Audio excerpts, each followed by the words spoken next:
Friends with Shubh academy. आज हम लोग का टॉपिक है अकाउंट्स का नॉन प्रॉफिट ऑर्गेनाइजेशन। ठीक है, तो इसको स्टार्ट करने से पहले अगर आपने हमारे अकाउंट्स के पिछले वीडियो नहीं देखे तो जाइए, वो भी बहुत ज़रूरी है एंट्रेंस के पॉइंट ऑफ व्यू से। तो पहले उनको देखिए, फिर इस वीडियो को देखिएगा। और ये क्लास 12 के जो अभी एग्ज़ाम देने वाले बच्चे हैं, CBSE बोर्ड वाले, उनके लिए भी बहुत ज़्यादा इम्पोर्टेंट है। आज हम लोग बेसिकली एनपीओ के जितने भी थ्योरी नॉर्म्स हैं, यानी जितने भी प्रॉब्लम्स आने वाले थ्योरी में, वो सारी चीज़ों को डिस्कस करेंगे। वीडियो थोड़ा लंबा होगा तो हमारे साथ बने रहिएगा। तो चलिए स्टार्ट करते हैं आज का हमारा सेशन। देखिए, पहले हम लोग मीनिंग से स्टार्ट करेंगे। मीनिंग में बोल रहा है there are certain organisation that are not establish for making profit but to provide some services. Generally हम लोग एनपीओ जो इस्टेब्लिश करते हैं ना, उसका मेन मोटिव ही क्या होता है, हमें सर्विस प्रोवाइड करना होता है, ना कि उस ऑर्गेनाइजेशन से प्रॉफिट अर्न करना। ठीक है, यहाँ कोई भी चीज़ें बेची नहीं जाती और ना ही कोई चीज़ें गुड्स और सर्विसेज मैन्युफैक्चर्स की जाती हैं। ठीक है, यहाँ पर ट्रेडिंग पर्पज़ से हम लोग कोई भी एनपीओ नहीं बनाते। इसका प्राइमरी ऑब्जेक्ट क्या होता है? इसका प्राइमरी ऑब्जेक्ट होता है कि इंस्टीट्यूशंस में जितने भी मेंबर्स जुड़े हैं, उनके लिए हम जो सर्विस प्रोवाइड करा रहे हैं, उस सर्विस से वो क्या हो सके, सेटिस्फाई हो सके। इसका बेस्ट एग्जांपल है आपका, जैसे आप कोई क्रिकेट क्लब से जुड़ते हैं, तो क्रिकेट क्लब में क्या होता है, कोई चीज़ आपको मैन्युफैक्चर करके नहीं दी जाती। ऐसा नहीं है कि आपको भैया क्रिकेटर बना के छोड़ा जाएगा, नहीं, आपको वहाँ पर चीज़ें प्रोवाइड की जाती है। जैसे खेलने से संबंधित चीज़ें प्रोवाइड कराई जाएंगी। जैसे आपको क्रिकेट का बैट दे दिया जाएगा, क्रिकेट की बॉल दे दी जाएगी। अगर आप बॉलर हैं तो आपको बॉलिंग ज़्यादा कराया जाएगा, जिससे आप क्या हो, आपके अंदर इंप्रूवमेंट आए। तो यानी उन्होंने क्या दिया, आपको सर्विसेज दिया। क्लियर है ये पॉइंट? चलिए, तो we have discuss accounts of NPA. कितने अकाउंट्स एनपीए में बनते हैं? एनपीओ में कितने अकाउंट्स बनते हैं? आपके 3 अकाउंट बनते हैं। पहला अकाउंट आपका क्या बनता है, रिसिप्ट एंड पेमेंट अकाउंट। फिर नेक्स्ट आपका बनता है, थोड़ा नीचे चलना पड़ेगा इसके लिए आपको। आपका नेक्स्ट अकाउंट बनता है इनकम एंड एक्सपेंडिचर अकाउंट। और लास्ट में आपका क्या बनता है, लास्ट में आपका बनता है बैलेंस शीट। ठीक है, चलिए अब इस सभी को हम डिस्कस करते हैं। Receipt and payment account. Receipt and payment account होता क्या है? रिसिप्ट एंड पेमेंट अकाउंट आपका जनरली एक कैश बुक होता है। जस्ट 1 मिनट जी, आपका कैश बुक होता है। और इस पे हम लोग कौन सी चीज़ों को रिकॉर्ड करते हैं? इस पे वही सारी चीज़ें रिकॉर्ड होती है जो भी कैश बेसिस पे हो। कैश बेसिस का क्या मतलब है कि जो भी ट्रांजेक्शन आपने पर्टिकुलर ईयर में कैश में किया है, चाहे वो प्रीवियस ईयर के लिए ट्रांजेक्शन हो, चाहे करेंट ईयर के लिए ट्रांजेक्शन हो, या फ्यूचर के किसी सर्विसेज को प्रोवाइड करने के लिए आपने ट्रांजेक्शन किया है, अगर कैश बेस पे यानी कैश में देना, यानी कैश में आपने रिसीव किया है या कैश में आपने पेमेंट किया है, तो वो सारे अकाउंट के ट्रांजेक्शन आपके रिसिप्ट एंड पेमेंट में रिकॉर्ड होते हैं। अब ट्रांजेक्शन 2 तरीके के होते हैं, एक होता है आपका कैपिटल नेचर का और एक होता है रेवेन्यू नेचर का। तो कैपिटल नेचर का हो या रेवेन्यू नेचर का, इसमें कोई आपको दिक्कत नहीं है। आपको रिसिप्ट एंड पेमेंट में अगर कैश हुआ है तो आपको कैश ट्रांजेक्शन ले जाने हैं। बिल्कुल आप पॉइंट को याद रख लीजिए, आपको कैश ट्रांजेक्शन ही केवल रिसिप्ट एंड पेमेंट में ले जाने हैं। ठीक है, अब पूछ लेते हैं कभी कभी कि रिसिप्ट एंड पेमेंट कौन से नेचर का अकाउंट है? तो रिसिप्ट एंड पेमेंट आपका रियल अकाउंट होता है। I hope receipt and payment आपको क्लियर हो गए होंगे। चलिए, इसके थोड़े से फीचर्स बचे, उसको भी हम लोग क्लियर कर लेते हैं। फीचर्स में पहला आपका है features of receipt and payment account. Firstly, it is an account which contain all cash and bank transaction made by non-profit organization during a particular financial period। वही चीज़ मैंने बोला कि एक पर्टिकुलर ईयर में या एक पर्टिकुलर पीरियड में आपका जो भी नॉन कैश कैश ट्रांजेक्शन है, चाहे वो बैंक से रिलेटेड कैश हो या आपने नगद में ही कुछ पेमेंट और रिसिप्ट किया है, तो वो सारे ट्रांजेक्शन रिकॉर्ड होंगे। सेकेंड पॉइंट आपका है it started with the opening balance of cash and banks to be debited to this account. बोल रहा है कि ये जब भी आप रिसिप्ट एंड पेमेंट बनाएंगे, कुछ ना कुछ बैंक का या कैश का आपके पास बैलेंस अवेलेबल होगा। बिल्कुल, अगर हम बिजनेस भी स्टार्ट करते तो मेरे पास स्टार्ट में, जैसे मैंने शटर ओपन किया, तो मेरे गले में 10 5 20 कुछ तो हम रख के ही स्टार्ट करते हैं, यानी मेरा पैसा तो वहाँ पे अवेलेबल होता है। तो वही चीज़ रिसिप्ट एंड पेमेंट का कुछ ना कुछ बैलेंस होता है, चाहे वो कैश बैलेंस हो चाहे बैंक बैलेंस हो। नेक्स्ट फीचर्स क्या है, all cash payments both capital and receipt revenue during the period are credited to this account. It ends with the closing cash and bank balance. जैसे मैंने start किया था cash या bank balance के साथ, जब हम लोग क्लोज भी करते हैं रेवेन्यू रिसिप्ट तो कुछ ना कुछ कैश या बैंक बैलेंसेस मेरे पास बचे हुए रहते हैं। और लास्ट है आपका while recording the cash and bank transaction all entries are made on cash basis. जितने भी हमने रिकॉर्ड किए वो कैश बेसिस पे होंगे, ये तो पहले बता दिया। और एक तरीके का क्या होता है, कैश बुक की तरह ही समरी होता है, यानी मेरे पास कितना कैश आया कितना कैश गया। अगर एनपीओ को पता लगाना है तो वो कौन सा अकाउंट बनाएगा, रिसिप्शन पेमेंट अकाउंट। और लास्ट क्या है आपका सबसे बड़ा कि ये नेचर कैसा होता है अकाउंट का, रियल अकाउंट होता है। आई होप आपको रिसिप्शन पेमेंट क्लियर हो गएंगे। चलिए अब चलते हैं अपने नेक्स्ट टॉपिक पे। दिखा देते हैं आपको रिसिप्शन पेमेंट अकाउंट होता कैसा है। तो देखिए आपको फॉर्मेट बना कर दिया है ये वाला, सॉरी जस्ट 1 मिनट, ये आपको अकाउंट बना कर दिया है रिसिप्शन पेमेंट अकाउंट का, दिख रहा है आपको। रिसिप्शन पेमेंट अकाउंट का ये अकाउंट बना कर दिया है। सबसे पहले क्या दिया आपका, ओपनिंग बैलेंस होता है आपका कुछ ना कुछ, जैसे ये वाला, ठीक है। फिर नेक्स्ट आपका बोल रहा है कि जितने भी रिसिप्ट चाहे कैपिटल के हो या रिवेन्यू को उसको हम रिकॉर्ड करेंगे ये। फिर जो भी मेरा बैलेंस बच जाता है उनको हम लोग further year next year transfer करते हैं वो, ठीक है। बोला ना may be related to any periods previous current और सब्सिक्वेंट। अब पेमेंट साइड मेरा क्या हो जाता है यहाँ, राइट हैंड साइड, ये आपका पेमेंट साइड है। जितने भी मैंने पेमेंट्स किए चाहे कैपिटल नेचर को चाहे रेवेन्यू का और भी कुछ मेरा जो भी हो सकता है उस ईयर का हो, ठीक है। और लास्ट में क्लोजिंग बैलेंस मेरा ये। तो आई होप रिसिप्शन पेमेंट आपको क्लियर हो गए होंगे। चलिए अब चलते अपने नेक्स्ट अकाउंट पे। नेक्स्ट अकाउंट क्या है, इनकम एंड एक्सपेंडिचर अकाउंट। ये देखो क्या होता है, जैसे हम लोग अब तक में पढ़ते आ रहे हैं कि प्रॉफिट एंड लॉस अकाउंट आप लोगों ने देखा होगा कि जितने भी रिकरिंग नेचर्स के हों, चाहे वो कैश में पेमेंट हुए हों या ना हुए, अगर प्रेजेंट ईयर के डेटा है तो हम लोग रिकॉर्ड कर देते प्रॉफिट एंड लॉस में। सिमिलर बिल्कुल हूबहू वही अकाउंट है, बस इसका नाम चेंज हो गया और इसमें कुछ नहीं हुआ है। तो इनकम एंड एक्सपेंडिचर क्या होता है, देखो लिखा है ना, similar the profit and loss account is prepared exactly based on same principle. जैसे हम लोग प्रॉफिट एंड लॉस अकाउंट बनाते हैं तो सेम प्रिंसिपल पे डेबिट साइड मेरा एक्सपेंसेज होता था, क्रेडिट साइड मेरा इनकम होता था। As the name suggests, only revenue items are recorded here in incomes and recorded on the credit side while the expenses on the debit side। बोल रहा है कि जैसे हम लोग प्रॉफिट एंड लॉस में एक्सपेंसेस को डेबिट साइड दिखाते थे और इनकम को क्रेडिट साइड दिखाते थे, सेम उसी तरीके से यहाँ भी हमको करना है। Both incomes and expenses must be taken on the basis of accrual concept. Accrual concept अगर आप लोगों ने पढ़ा होगा, चाहे ट्रांजेक्शन आपका कैश में हुआ हो या ना हुआ हो, अगर ट्रांजेक्शन हुआ है, चाहे पेमेंट मिला हो चाहे पेमेंट नहीं मिला हो, चाहे आपने किसी से पैसा रिसीव किया है या नहीं किया, लेकिन रिकॉर्ड करो अगर करेंट ईयर का ये ट्रांजेक्शन है, उसी को बोलते हैं हम लोग एक्रूअल कॉन्सेप्ट, ठीक है। तो उसी कॉन्सेप्ट से हम लोग क्या करते हैं यहाँ पर अकाउंटिंग करते हैं। The account should be reflect only items that are pertaining to current period. Current period याद रखिएगा कि इसमें कौन से ट्रांजेक्शन रिकॉर्ड होते हैं, केवल और केवल करेंट ईयर के ही ट्रांजेक्शन रिकॉर्ड होते हैं। प्रीवियस ईयर के डेटा को हम लोग रिकॉर्ड नहीं करते, ना ही फ्यूचर ईयर, ठीक है। चलिए हमारा इनकम एंड एक्सपेंडिचर होता कैसा है, आपके सामने फॉर्मेट बना हुआ है। हम क्या करते हैं, एक्सपेंसेस साइड मेरा क्या होता है, लेफ्ट हैंड साइड या जिसको हम लोग डेबिट साइड बोलते हैं, और इनकम मेरा राइट हैंड साइड जिसको क्रेडिट साइड भी बोलते हैं।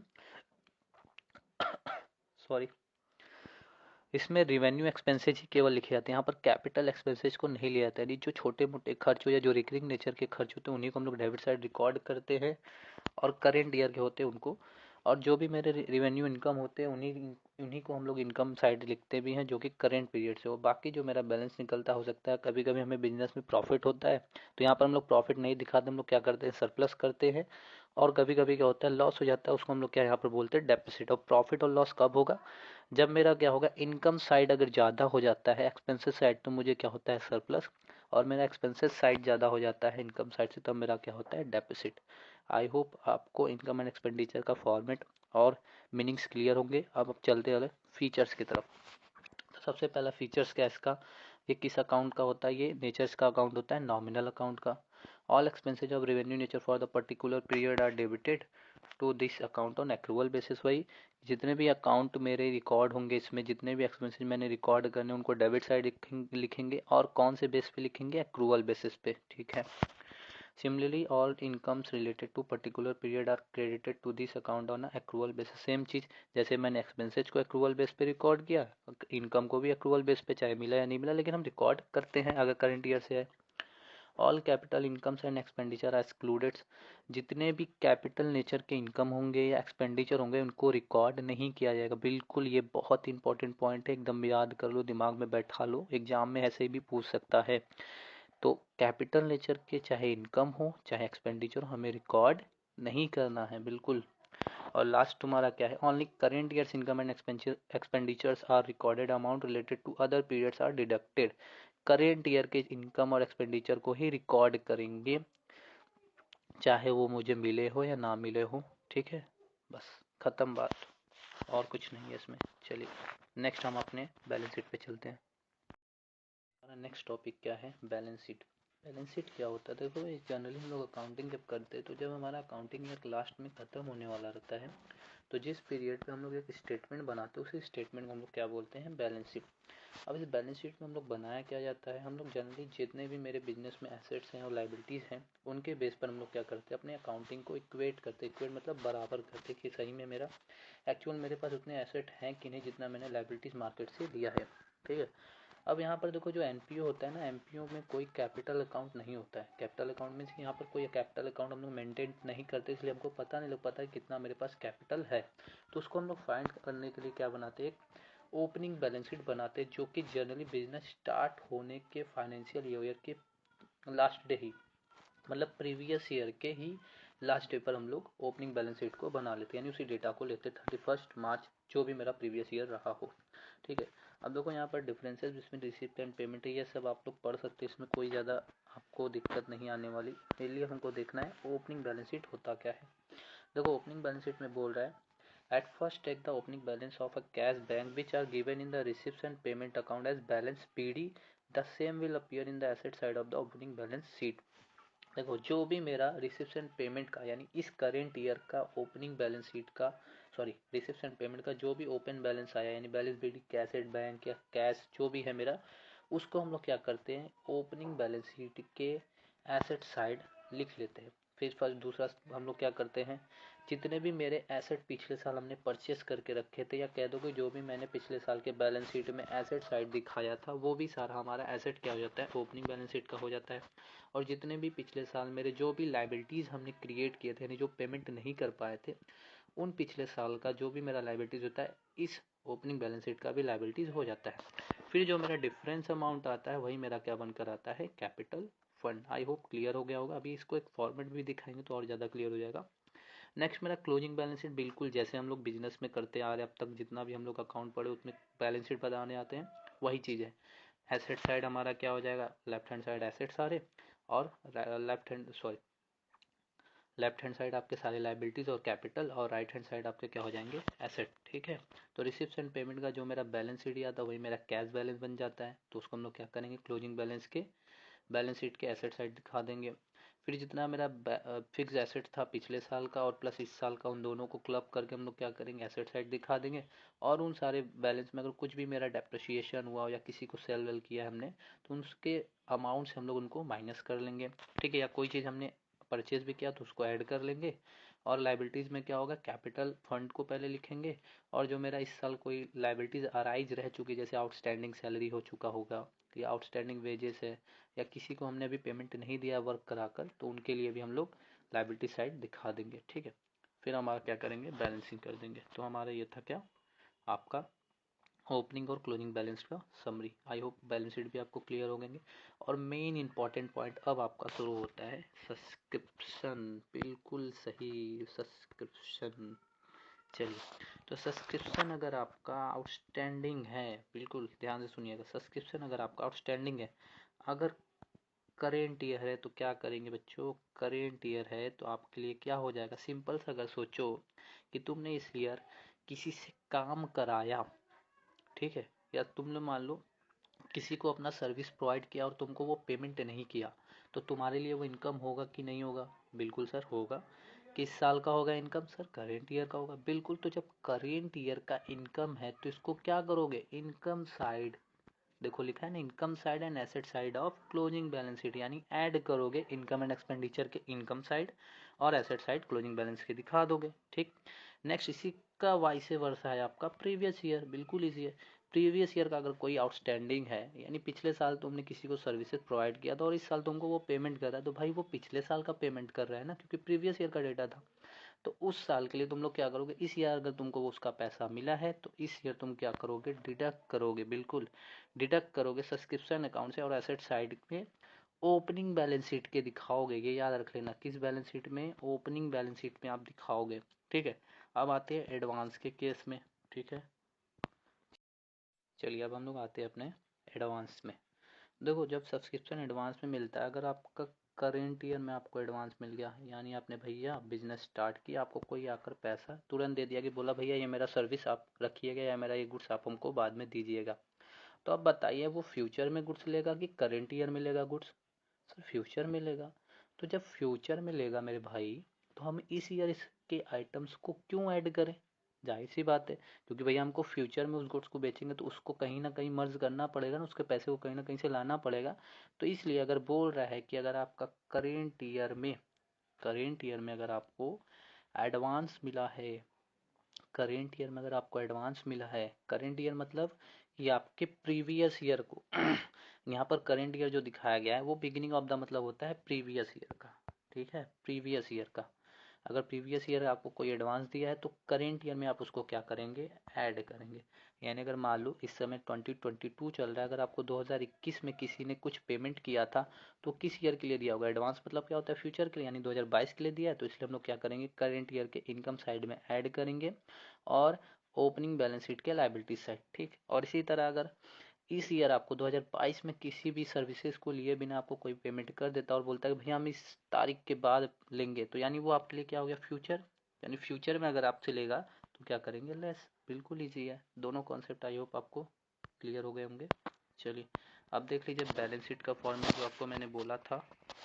देखिए पहला फॉर्मेट आपका क्या है, कैपिटल फंड, ये आपका क्लोजिंग बैलेंस शीट का फॉर्मेट है। बिल्कुल आपको ईजिली वे में समझ में आ जाएगा। ठीक है, ये सारी चीज़ें हम आपको अपने टेलीग्राम चैनल पे भेज देंगे। तो आई होप आपको आज का लेक्चर समझ में आया हो। अगर कोई भी डाउट्स है तो आप कमेंट सेक्शन में कमेंट करके पूछ सकते हैं, और अगर आपको कोई और टॉपिक पे वीडियो चाहिए तो उसके लिए भी आप कमेंट कर सकते हैं। और फर्दर हम लोग BHU BCom एंट्रेंस की तैयारियां करा रहे हैं, वो भी बिल्कुल फ्री ऑफ कॉस्ट।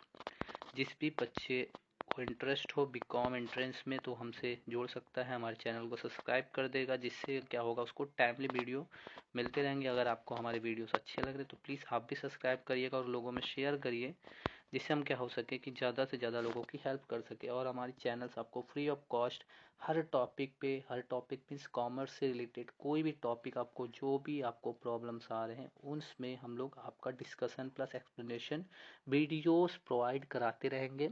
हमारे टेलीग्राम चैनल से आप ज्वाइन करिए, हमारे यूट्यूब चैनल से ज्वाइन करिए। अगर आपको कोई भी प्रॉब्लम आ रही है तो आप हमारे दिए हुए कॉन्टैक्ट नंबर पर भी कॉल कर सकते हैं। Thank you very much.